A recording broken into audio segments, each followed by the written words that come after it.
espada chamada sabre. A espada não corta, ela não tem fio e só é utilizada para fazer a técnica.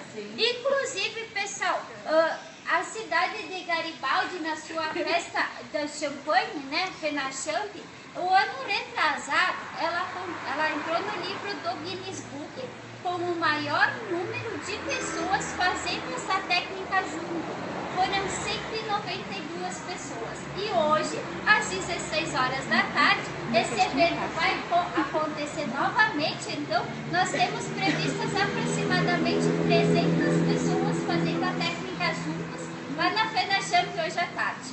Né? Então, eu só vou pedir para a senhora vir um pouquinho mais para o lado, isso. Eu vou fazer então aqui a técnica para vocês. Agora eu posso fazer, pessoal? Sim. Posso?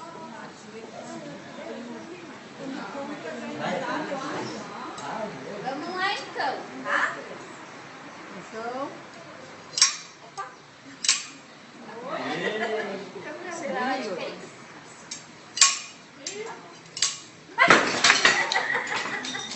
Não deu.